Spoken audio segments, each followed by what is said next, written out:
Un saludo, estimados hermanos. Espero que se encuentren bien de maravilla. Hoy les voy a revelar posiblemente lo que se trate de el secreto más bien guardado que existe de los misterios que guarda la naturaleza, el espíritu y las prácticas de la santería, palomayombe y casi todas las prácticas que puedan existir que tengan que ver con los misterios del inframundo, del espíritu en pena y del espíritu encarnado, pero principalmente las liturgias, aquellas que involucran los hechizos, a los que le llaman brujerías. Pero esto puede ser extremadamente largo, porque es la más grande enseñanza que yo les voy a dar a ustedes en estos últimos años desde que comenzamos en este canal. Yo no sé si ustedes recuerdan cuando yo les dije, yo les voy a revelar el secreto cuando este canal tenga 1 millón de suscriptores. Claro está que jamás yo creo que va a tener 1 millón de suscriptores. Eso no existe. Por lo menos, yo cuando yo lo vea, yo lo creo. Porque es imposible de que verdaderamente las personas tomen interés en la verdad, en los conocimientos de las personas ancianas, de las personas no solamente ancianas, porque hay ancianos que no tienen la capacidad, pero sino de ancianos que se han dedicado toda la vida a un tema. Y en este caso es la investigación que yo he llevado por los últimos 61 años. Y usted tiene que prestarle atención a este video. Posiblemente es el que albergue casi todo lo que yo he hablado en los últimos 4 años. Pero la segunda parte, porque voy a dividirlo por partes, no la voy a publicar hasta que yo no vea que esta primera parte sí alcance el 1 millón de views. Si no, no voy a seguir revelando. Aquí es donde usted se va definitivamente a convencer de qué es lo que en realidad es esta práctica. Aquí es donde usted va a decir, tenía razón Montoya con todo lo que ha dicho anteriormente. Porque mire que yo le decía y le he dicho a todos ustedes, el secreto está en los videos. El secreto se encuentra en los videos. Recordemos que usted puede encontrar el secreto, ya saber ya la profundidad, la esencia y el secreto. Ahora, tiene que saber cómo maneja eso. Eso es otra cosa, ya eso es enseñanza directa en la liturgia del maestro. Así que por lo tanto, comparta, ahí, dele like y dele a la campanita y comparta para que se distribuya este video y entonces podamos seguir a la segunda parte, porque es la salvación total. Tenga usted la completa seguridad que es la salvación total. Bien, para eso yo tengo que comenzar con el prólogo. Mire, estoy hablándole como cuando al principio comencé a hacerle los videos. Que yo le decía, primero el prólogo, porque es para el mayor entendimiento. Yo acabo de cumplir ya ahora, el día 3 de agosto este pasado, 69 años de haber jurado, que me juraron en Palomonte, y el día 5 de agosto, 69 de que me iniciaron en Ocha, en lo que es la regla de Ocha, la cubana. Y he estado practicando esto toda mi vida. Toda mi vida. Entonces yo me senté a recapacitar. Y dice, yo les he enseñado tanto, este canal no ha cogido tantos views ni tantas personas, pero hay personas ahí muy fieles, personas que han seguido este canal desde el comienzo. Yo los estoy observando, no se crean que yo no observo. Juan J. Power es el que maneja este canal, pero yo miro los comentarios, veo las personas que comentan ahí y las voy grabando en la mente, su nombre ahí o el nombre que usan o lo que sea, y me voy fijando. Y entonces los comentarios, yo veo que hay muchas personas que de verdad que son seguidores de este canal, son practicantes de verdad de la filosofía que yo predico, e incluso los hay que se han declarado ahí: yo soy estebanista. El estebanismo es algo muy profundo, es algo muy grande, algo que yo he establecido, señores, que yo lo considero la salvación total. Y es precisamente basado en todo lo que yo desde la edad de 11 años he estado investigando. Pero ¿por qué a los 11 años? Fíjese, un muchacho. Bueno, pues yo rápido le voy a decir algo. Yo cuando tenía 11 años lo único que yo sabía era leer y escribir.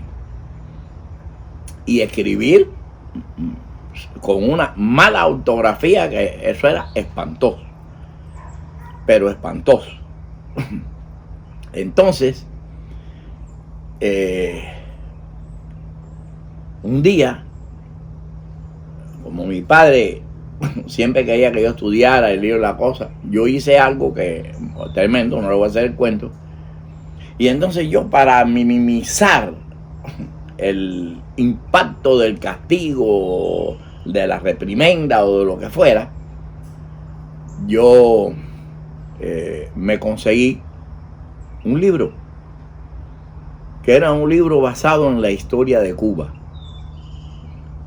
toda la historia de Cuba. Y esto que le estoy hablando, yo tenía 11 años de edad, no sé, fue al principio de los años 60, por ahí. No sé, debe haber sido, qué sé yo, al principio de los años 60. Entonces,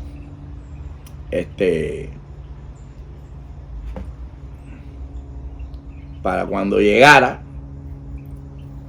minimizar el impacto, y eso era algo que ya con 11 años yo estaba visualizando en la mente, de que esa impresión de verme leyendo un libro lo iba a frenar. Iba a decir: espérate, déjame ver, no vaya a ser que lo eche a perder de nuevo. Mira, lo estoy viendo estudiando. Era algo psicodélico mío, ¿no? Entonces, efectivamente, comencé a leer aquel libro de esa forma. Acuérdense que era nada más que con la intención de que no me acabaran, pero lo estaba leyendo. Y cuando llegó efectivamente, ¿verdad?, y cogió y me miró, me dice: ¿qué está estudiando? Y yo: sí, estoy estudiando. Quiero convertirme en historiador. Dice: qué bueno. Y la enganchó, lo cogió la trampa. Pero eso no significaba de que tenía que dejar que dejara de leer, porque si no, ya veían que era una trampa y iba a ser doble la jugada. Y allá el libro, la historia de Cuba. La historia de Cuba.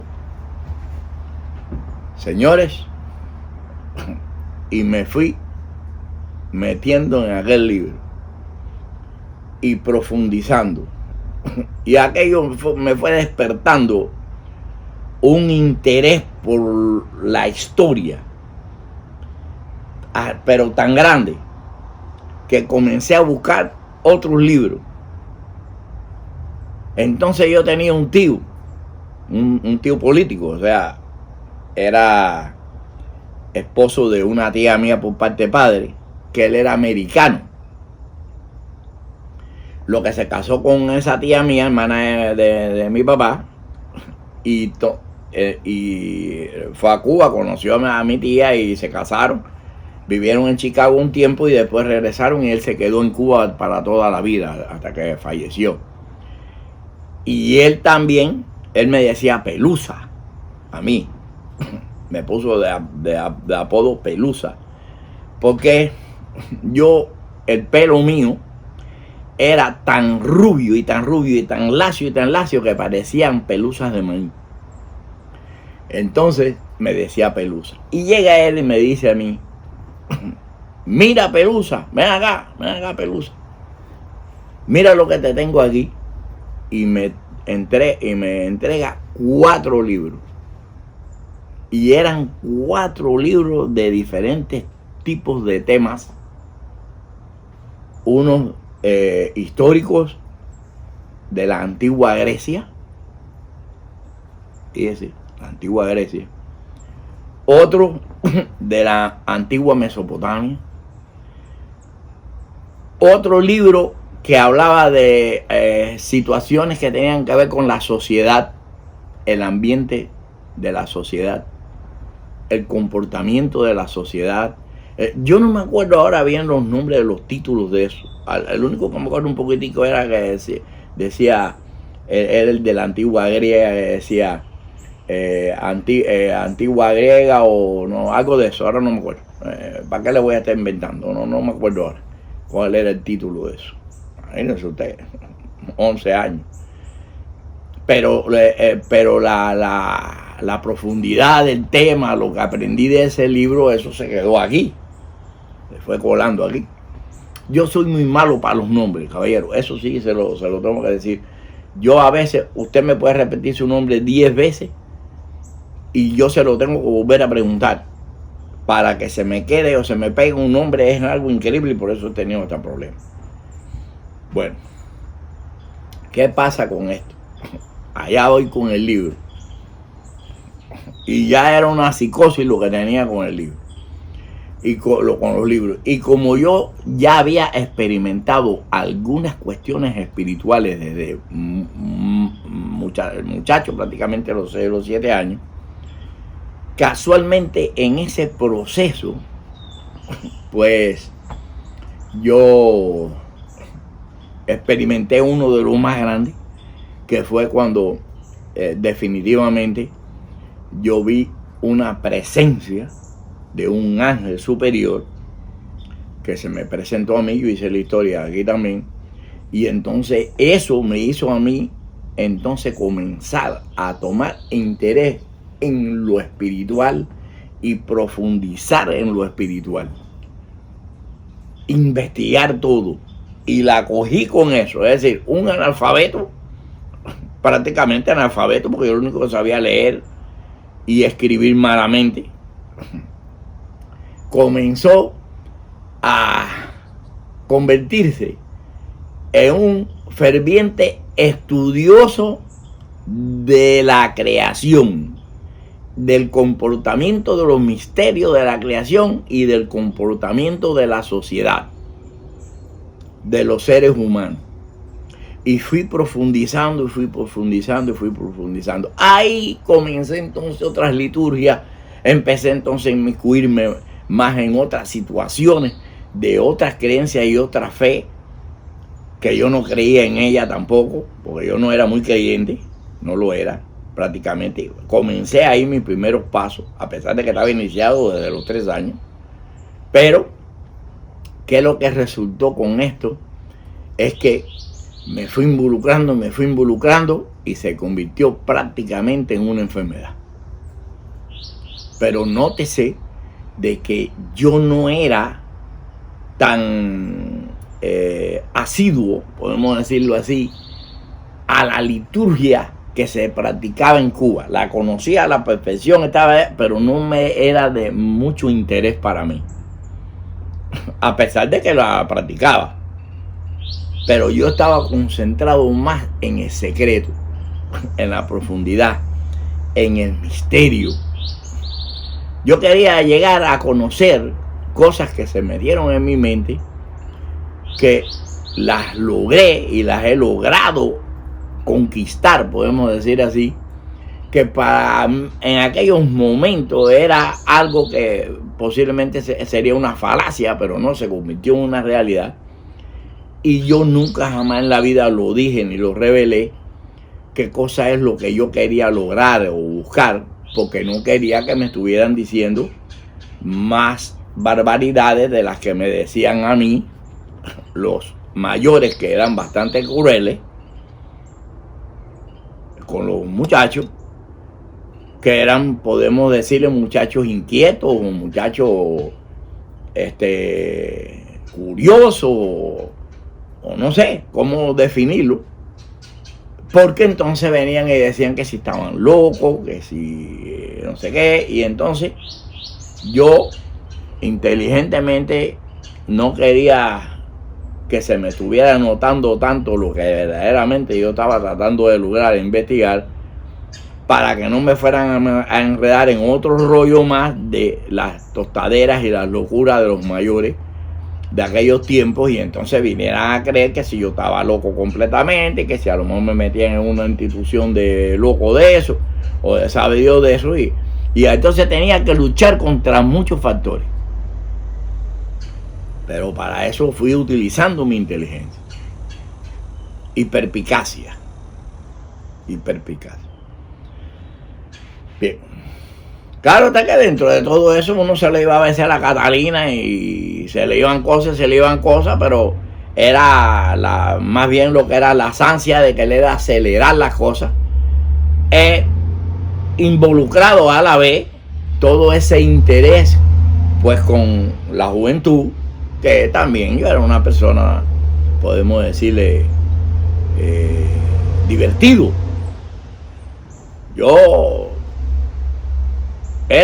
A mí lo único que me interesaba a mí era divertirme. A mí no me interesaba ninguna otra cosa. Y yo era trabajador. Yo trabajaba, incluso desde comencé a trabajar precisamente a esa misma edad, a los 11 años. Porque como yo no quería ir a la escuela, entonces estaba en la cuestión de los estudios, pues mi padre me empezó a meter ahí, a llevar a los lugares esos, que él era dirigente en Cuba. Y entonces dirigía obras y cosas y no sé qué cosas. Y entonces él me empezó a llevar a tal lugar y me empezó para que trabajara aquí. Me acuerdo que él era el director, uno de los directores de lo que era el plan de cordón de La Habana, o no sé qué madre de eso, una cosa de esa que había en Cuba. Y él era el jefe de todo lo que tenía que ver con plantaciones, quiere decir, los que llenaban las bolsas, las bolsitas para sembrar entonces las posturas. Y entonces ahí mismo en ese lugar conocí yo a Henry Lewis, aquel cantante en Cuba que cantaba trabajando, fui carpintero, fui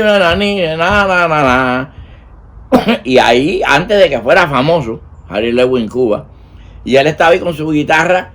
Y recuerdo, porque he tenido esa suerte, también la tuve con Silvio Rodríguez en el año 1967, creo que fue 68, ahí en la calle Gervasio y Concordia. Él vivía para allá arriba un poco, llegando por San Miguel, por allá, no sé. Entonces, él cantaba ahí, Henry Lewis, él dio la cosa, y yo estaba ahí entonces trabajando también, llenando bolsas. Era un chamaquito. Pero yo iba y trabajaba porque mi padre me decía que lo hiciera, pero se trataba, y eso lo hacíamos en la Antillana de Acero. Había un sitio muy grande ahí, que estaban cerca de todas las montañas de hierro cochino, y había un sitio muy grande que eran tierras y tierras y tierras, camiones de tierra, y eran para llenar esas bolsitas, y había muchos trabajadores haciendo eso. Entonces había un lago, y yo lo que quería era porque yo hice una balsa.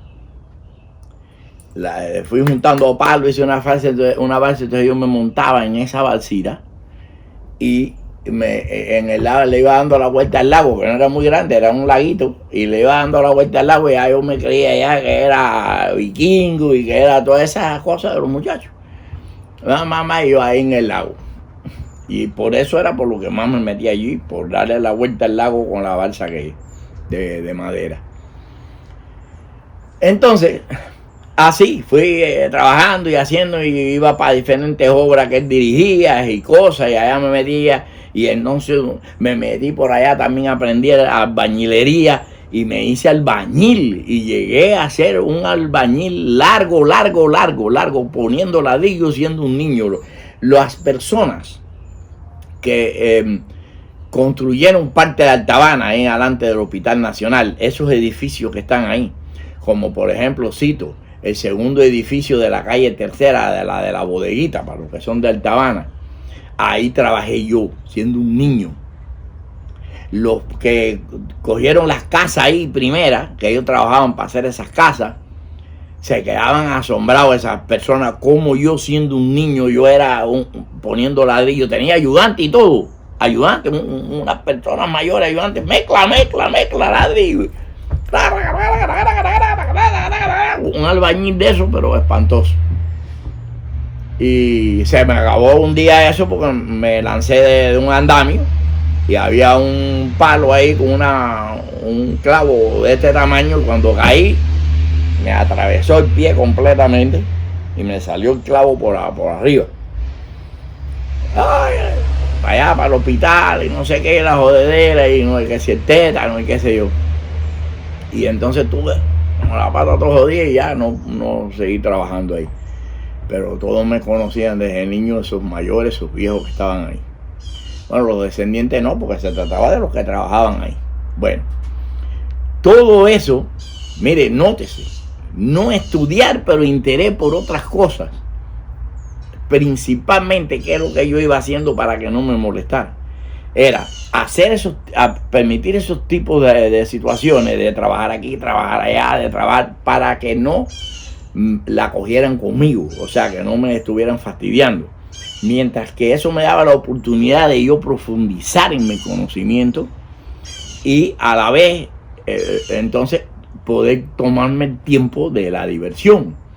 En aquellos tiempos en Cuba no había problemas de ningún tipo, no había crímenes prácticamente, no había nada horrible como lo estamos experimentando hoy en día, en el que usted siendo un muchacho, porque yo lo hacía, yo recorría toda La Habana, me iba para Oriente, me iba para Varadero, estamos hablando siendo un niño, señores, 12, 13 años. Y no pasaba nada, no había ningún problema, no había asalto, no había nada que te robaran, ni que te entraran a golpe, ni te mataran, ni te asesinaran. Nada de eso, no existía. Era una paz y una tranquilidad tremenda dentro de la misma situación que estaba viviendo el pueblo, de las necesidades y demás, y etcétera. Pero tranquilidad.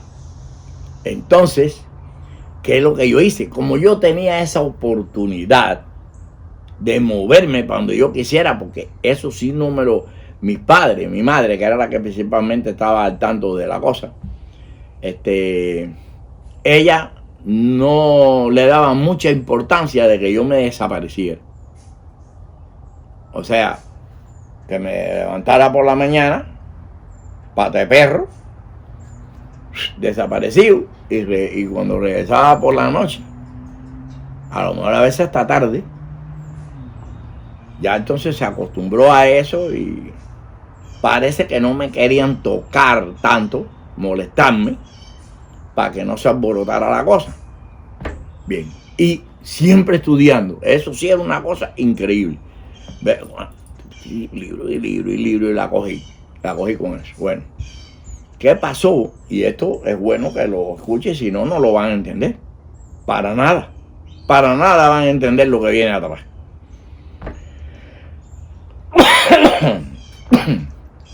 Me disculpan si me ven toser hoy un poquito, porque yo soy asmático y hoy no está la cosa muy buena para mí. Parece que hay mucho polen en el ambiente, yo no sé. Bien, entonces, ¿qué sucedió? Pues fui desarrollando, investigando y me iba por ahí, y entonces empezaba a explorar. Entonces yo tenía un amigo, tengo un amigo, creo que esté vivo todavía. La última vez que estuve, la última vez que lo vi fue hace 20 años, o 21. Así que de allá para acá no sé, porque no he tenido más comunicación con él tampoco. Allá en La Habana, el Néstor, se llama él, y él siempre andaba conmigo. Pero Néstor es de esos de los que no es líder, es pegado. Sí, es líder. Entonces yo, oye, vamos para tal lado a buscar, a ver, investigar, no sé qué, y nos metíamos. nos metíamos, nos colábamos por allá por un plante de palo, nos colábamos por acá por no sé qué lugar, siendo muchachos, estamos hablando de 13 y 14 años, bien, vamos a meternos por allá por las de esos de Tapaste, las lagunas de Tapaste, que quiero averiguar algo, un misterio que hay ahí, y él a través de y buscando también.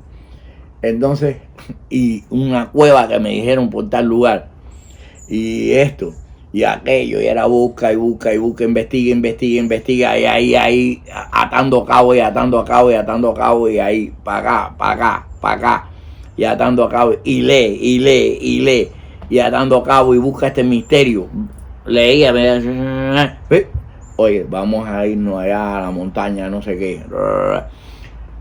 Siendo yo un muchacho de 14 años, me fui con Néstor para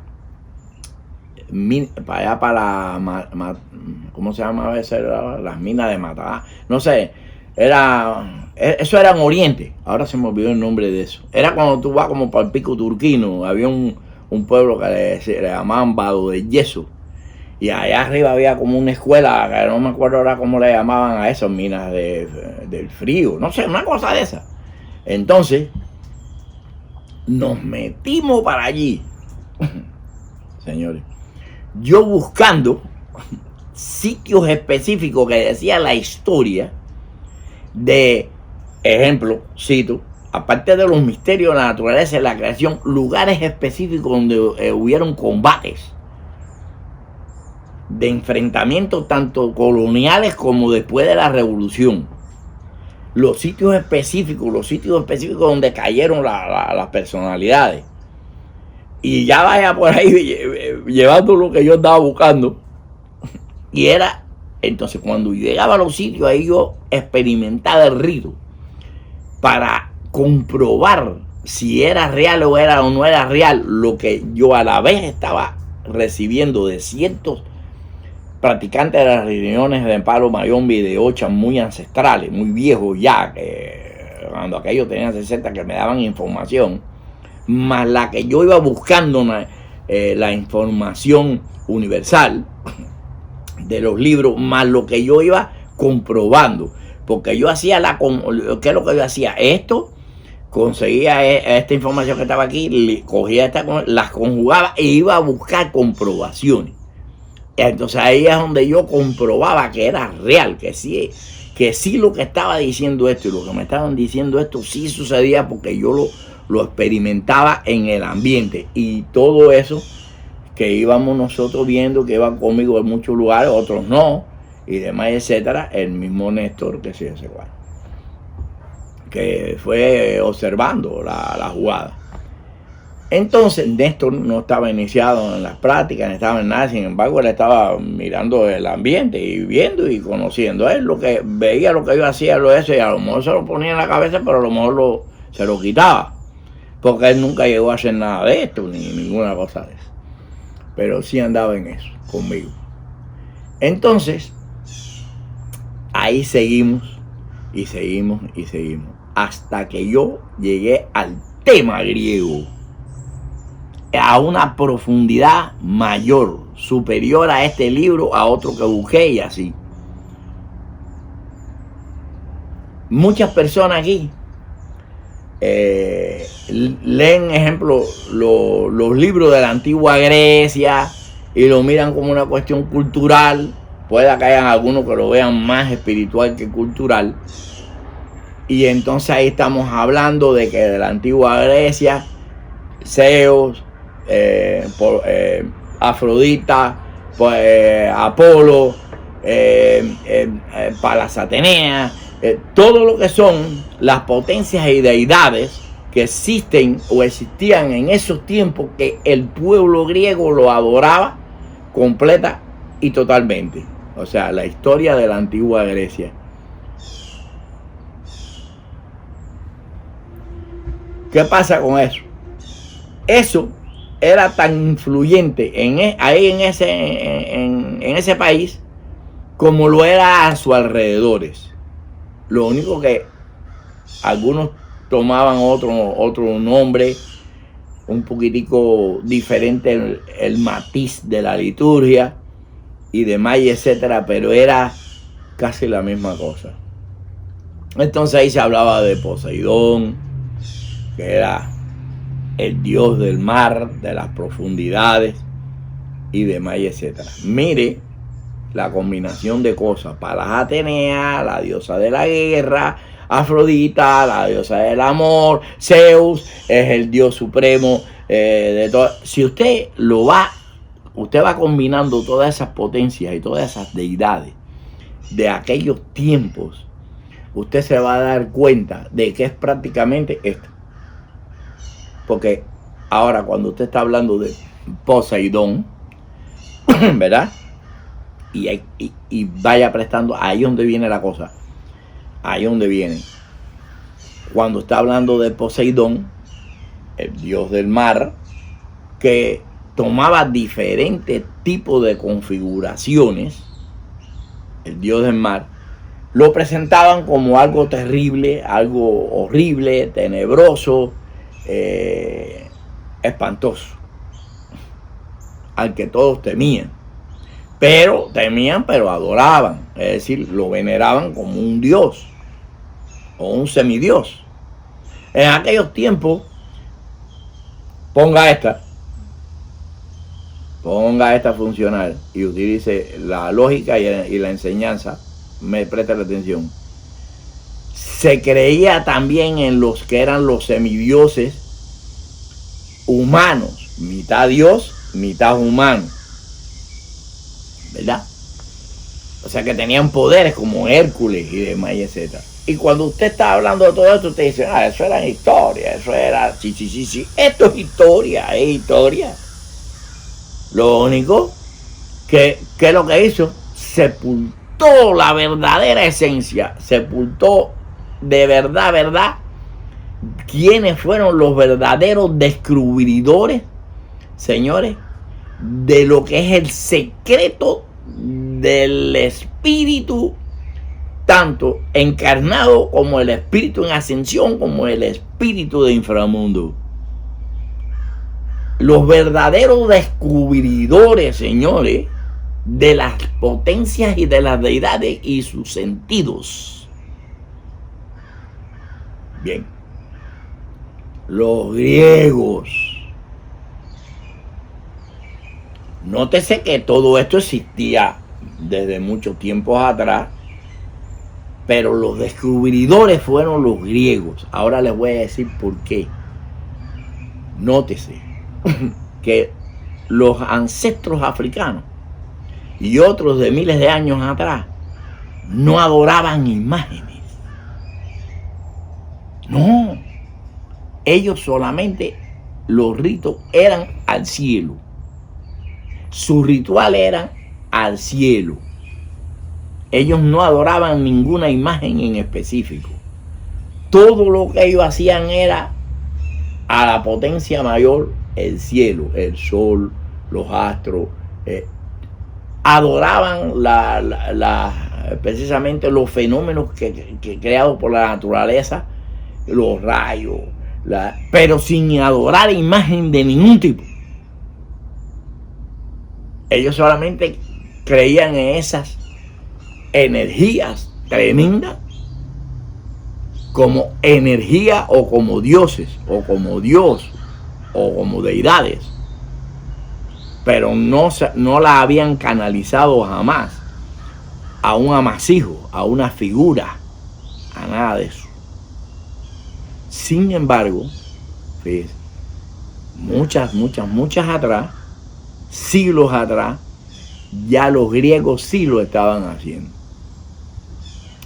Los griegos, como los romanos, pero los griegos establecieron los templos sagrados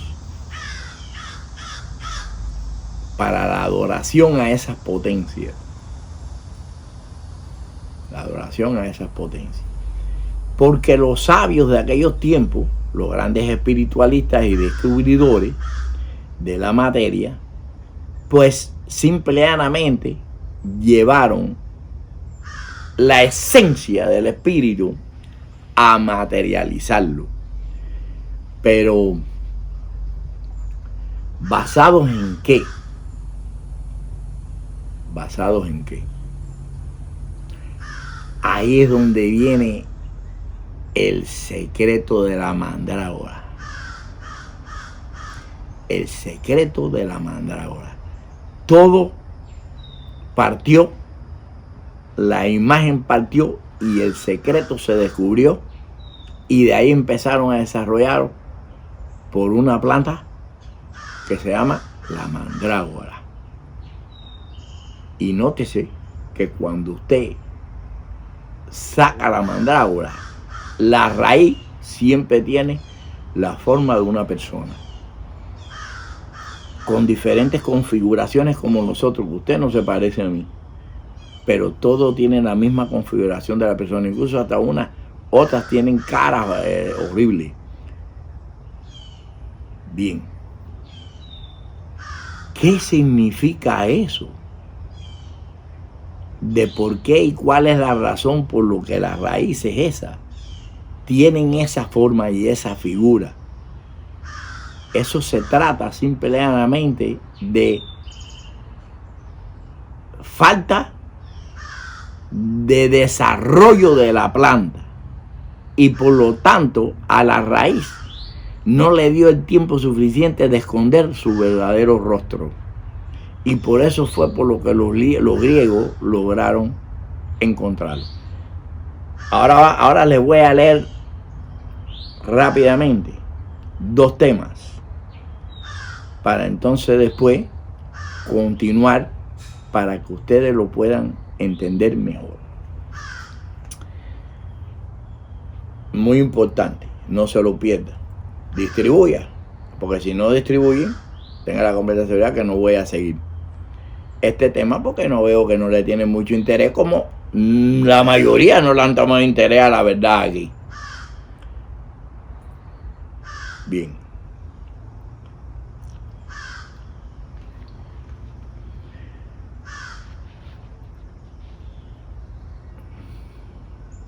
Hubo un individuo que era budista, y ya vamos entonces para la posmodernidad. Después voy a retornar de nuevo a la antigüedad. Había un individuo que era budista, y ese individuo se convirtió en el hombre más famoso en lo que es el mundo del entretenimiento. Y fíjese que yo lo voy a leer para que usted vea la fama que tenía ese hombre. ¿Y en qué se basó él para tomar el personaje principal que él tomó, para entonces de ahí partir y convertirse en el más prominente de los hombres basados en el entretenimiento? Pero era siniestro. Todos sus entretenimientos se basaban en lo siniestro, y era budista. Simple y llanamente él utilizó el budismo para lograr llevar a la sociedad prácticamente el secreto que la persona lo estaban recibiendo de carambola y sin darse cuenta, a no ser los extremadamente inteligentes que comenzaron a investigar cuál era la intención, y entonces por lo tanto pues a lo mejor también se quedaron callados para que no le dijeran loco. ¿Quién era él? Aquel famoso inventor que le llamaban, de novelas y demás, etcétera, que inventó la historia de Mandrake el mago. Mire, recuérdese, Mandrake el mago, todo tiene que ver con el misterio. ¿Quién era él? Voy aquí a leerle algo. Leon Harrison Gross, más conocido como Lee Falk. San Luis, 28 de abril de 1911, nació y en Nueva York, falleció en Nueva York en el 13 de marzo de 1999. Fue un escritor estadounidense reconocido por ser el creador de los populares héroes de historieta de Panton y Mandrake el Mago, que en la cima de su popularidad era leído por 100 millones de personas por día. Falk, también dramaturgo y director y productor de teatro, dirigiendo actores como Marlon Brando, Charlton Heston, Paul Newman, Chico Mas y Ethel Warren. Falk también contribuyó en una serie de novelas sobre Panton. Voy a saltar algo y para no hacerlo tan largo porque es muy interesante. Dice: Falk tenía una fascinación por los magos desde que era niño. Además, según sus propias palabras, en las primeras tiras de Mandrake basó el físico del personaje en el suyo. Basó el físico del personaje en el mismo de él. Cuando le preguntaron si su aspecto similar era una conciencia, Falk respondió: por supuesto que no. Cuando lo creé, estaba solo en una habitación con un espejo. Espejo, mire como yo subrayo, por lo que lo dibujé igual a lo que veía, igual a lo que estaba viendo en el espejo. De Panton fue inspirado en la fascinación de Falk por los mitos y leyendas tales como el Cid, el rey Arturo, el folclore nórdico y griego, y los personajes de ficción populares como Tarzán y Mowgli del libro de la selva. Falk originalmente iba a llamar a su personaje el Fantasma Gris. El Fantasma Gris. Nótese que todo es misterio y fantasmales y cosas. Pero finalmente prefirió llamarlo de Panton, el fantasma. Falk reveló en una entrevista que Robin Hood, quien a menudo usaba ropa ajustada en las historias sobre él, había inspirado la ropa similar de Panton, quien influenció a toda la industria de superhéroes. En una biografía de Dick Panton emitida por A&E, también explicó que la idea de que las pupilas del fantasma no fuesen visibles al usar su máscara había sido inspirada en los antiguos bustos griegos. Concéntrense en los griegos, los cuales no tienen pupilas. Es sabido que la apariencia de Dick Panton inspiró la de lo que hoy es conocido como superhéroe. No tienen pupila. Los de las deidades griegas no tenían pupila. Váyase poniendo esto en la mente para que recuerde después. Falk pensaba que sus historias durarían como máximo una semana. Sin embargo, las escribió por más de 6 décadas, hasta los últimos días de su vida. Este señor era una eminencia de no solamente el entretenimiento, sino también de la ciencia de lo oculto, de la ciencia de los misterios de la creación, de la ciencia de la evolución del espíritu encarnado, de los espíritus de inframundo y demás, y etcétera. Como budista al fin, que tienen su tipo de educación y se concentran en temas muy profundos, pues el hombre tuvo la virtud de lograr visualizar todos los misterios que estaban en nuestra presencia y no lo veían. Y la única forma de hacérselos ver a las personas y hacérselos llegar era a través de novelitas. Pero resultó ser que esas novelitas eran más realidad que la misma esencia del teatro. Era una combinación entre máscara y realidad. ¿Usted está preparado para todo esto? ¿Usted cree que usted de verdad tiene la capacidad para poder entender esto? Sí, si le presta atención, si no se entretiene. Este no es un canal de juego, este es un canal de ciencia. Mis programas toda la vida se llamaron Al Vértice de lo Desconocido. Así los presenté desde 1990. Al vértice de lo desconocido.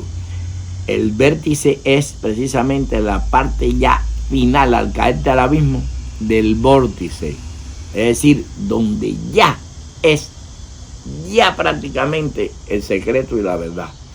Al vértice de lo desconocido. Este tema, señores, es tan profundo. Este es un tema tan extenso que en realidad abarca 1000 capítulos o más. Cuando vamos entonces a proseguir y vamos a retornar a la antigüedad, tenemos entonces que concentrarnos en primera instancia en la mandrágora. La planta de la mandrágora. Búsquela ahí en Google. Muchos han escrito y han dicho que jamás en la vida habían escuchado hablar de esa planta. Búsquela en Google. La planta, la mandrágora. Vaya para que vea las imágenes y también ahí puede documentarse un poco mejor de la mandrágora. Porque yo en lo que es la mandrágora voy a profundizar en lo que es el misterio y el secreto que guarda la mandrágora. No en sí en lo que está publicado ahí, sino en el secreto que ella guarda y el secreto de esas imágenes. ¿Por qué tienen esas imágenes? Es la única planta que tiene eso y a veces se escapa y se ve algún tipo de imagen semejante en la zanahoria. Y es muy extraño porque incluso las personas cuando ven eso hasta lo publican. Mira esta zanahoria, qué cosa más extraña. También se ha visto imágenes extrañas en la yuca. Pero después yo les voy a explicar por qué se han escapado algunas de esas imágenes a esos otros tipos de plantas y se le han escapado a la mandrágora. Ustedes recuerdan aquel video que yo hice que era basado a Loción, la zona de Babilonia. Busque el video. Por eso les he dicho, el secreto está en los videos. Y claro está que ahora yo voy a profundizar un poquitico más. Voy a ir más derecho, más directo. Y claro está que hay algunos videos que van a ser más profundos, que van a ser publicados en la parte donde están aquí los miembros. Ahí donde dice unirse. Que se han mantenido algunos fieles ahí constantemente. La verdad que yo se lo agradezco. Pero no son muchos los que quieren aprender. No son muchos los que tienen la paciencia de esperar a que venga y le publiquen ahí lo que ustedes no están viendo. Porque yo he estado publicando cosas ahí que ustedes, los que están aquí en público, viendo esto, que lo puede ver cualquiera, no lo han visto y lo desconocen. Mientras, señores, los que quieran seguirse concentrando en lo mismo que están viendo todos los días por décadas, esa misma liturgia, esa misma práctica y esa misma cosa que la han convertido ya en un zafacón, como dicen los boricuas, en un traste de basura, ¿verdad? Estas prácticas, pues sígase concentrando ahí y siga viviendo su realidad, siga viviendo su destino. No venga aquí donde está el reino de Obaife de la Iglesia de Dios de los Estebanistas. No venga a escuchar al que ya es casi prácticamente el más viejo de estas prácticas, con 69 años iniciado en palo y en hocha. El que ha estudiado esto hasta la médula, y no de libros, porque los libros que yo leía eran científicos, eran culturales, eran de enseñanzas universal. Lo que yo sustraía de ahí, la esencia, y la iba a investigar yo directamente al sitio, al lugar. Y es por eso la razón por lo que cuando yo llevo a cabo liturgias que tienen que ver con Palo Mayombe, con Palo Monte, yo combino allá, el África, yo combino los griegos, yo combino ciertas zonas de allá del viejo mundo con el nuevo mundo, para que nuestro fundamento y las engangas que yo monto o yo establezco sean las verdaderas potencias originales que descubrieron los griegos. Sí, los que descubrieron los griegos. Los griegos son los padres de esto. Esos son los primeros, los griegos. Lo que sucede es que otras creencias, otras prácticas y otros credos se encargaron de destruir la verdad, darle otra imagen bíblicas y demás, y etcétera, para confundir y engañar a la humanidad y ocultar lo que precisamente ellos tienen oculto y guardado y lo practican. Lo dejaron para ellos solitos, para ese séquito de esa iglesia católica, apostólica y romana que hay ahí. Y esos son los misterios que ellos tienen guardados. Y es el secreto profundo que tienen guardado ellos, que si usted va y le descubre todo lo que ellos tienen guardado ahí en esos manuscritos y en las profundidades de la tierra y abajo del mismo Vaticano y por aquí y por allá, ustedes se quedan horrorizados porque son más brujos que todos nosotros. ¿Por qué usted cree que ellos admitieron y permitieron que en Cuba se sincretizara la religión? Era para controlar a los negros que querían el cristianismo, no, a los negros esclavos en Cuba lo controlaban a base de latigazos. ¿Cuál era el interés de ellos de cristianizar a esa raza? No, no es así. Ellos simplemente lo esclavizaron y permitían la esclavitud y trataron de controlarlo cristianamente o espiritualmente, para que no se fuera a escapar de ninguna forma algún tipo de secreto que ellos guardaban y que posiblemente esos africanos a lo mejor la sabían. Pero nuestros ancestros inteligentes, más sabios incluso que nosotros, no fueron estúpidos y por eso mataron el secreto, lo guardaron. ¿Y qué cosa es lo que hicieron ellos? Lo comenzaron a distribuir en pequeñas fracciones, que el que se atreviera a lograr investigarlo y unirlas, todas lograrían conocer el secreto. Entonces estamos en una era, estamos en un momento, estamos en una situación en la que ya, basado en mi mismo historial, basado en el historial mío público en Miami, basado en la posición que yo tengo social, basado en muchos factores, es en el que sí, ahora sí te puedes atrever a manifestarlo, te puedes atrever a decirlo, te puedes atrever a llevar a la enseñanza, porque primero ahora tienen que matar tu nombre para después matarte a ti. Pero ¿qué es lo que sucede?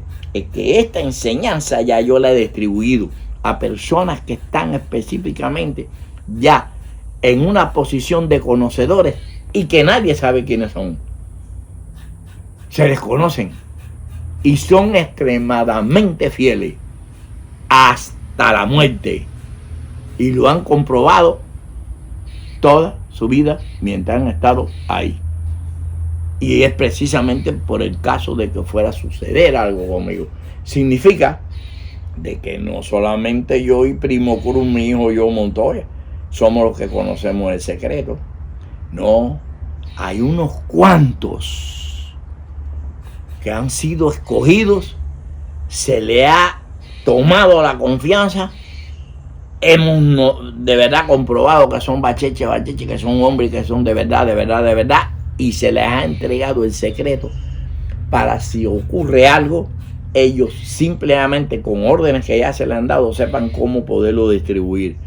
como si se tiene que llegar al punto de que se entre en una crisis en contra de nosotros y comience entonces a circular el libro o comience a circular por las redes sociales el manuscrito de José Montoya de Obaife, para que se distribuya, lo conozca, lo bajen, lo copien y se digregue por el mundo la verdad de lo que es la esencia pura del misterio de la creación, del espíritu, de los poderes, del empungo y de cómo hombres no se atrevieron a precisamente decirlo directamente, sino simplemente enmascarado, como lo hizo Mandrake, como lo hizo Lee.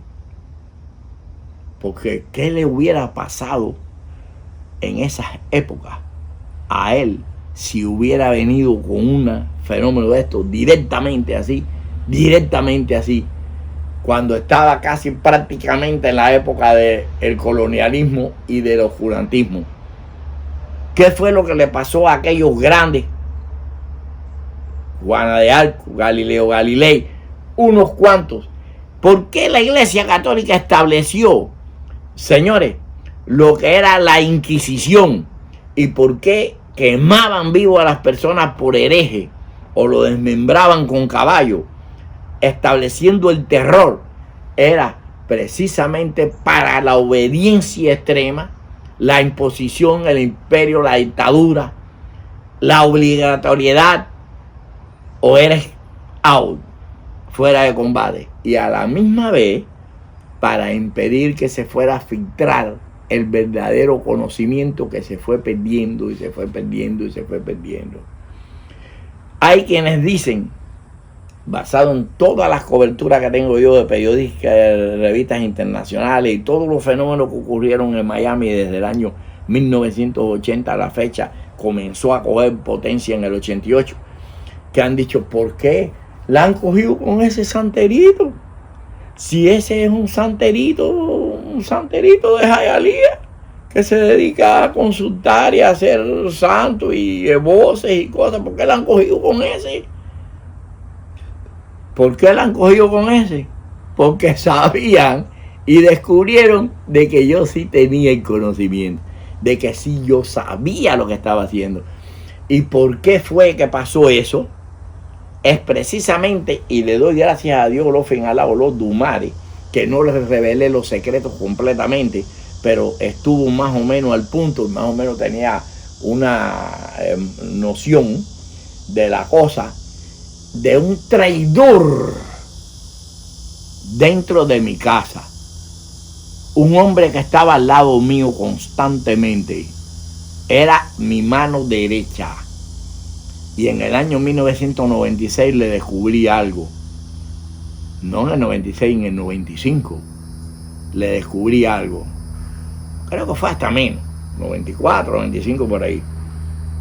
Y cuando lo descubrí, lo llamé, lo senté y le dije, no te quiero ver más en mi vida, delante de mí, desaparécete. Y resulta ser que estaba pasando información de los conocimientos míos, porque ¿dónde fue la prueba?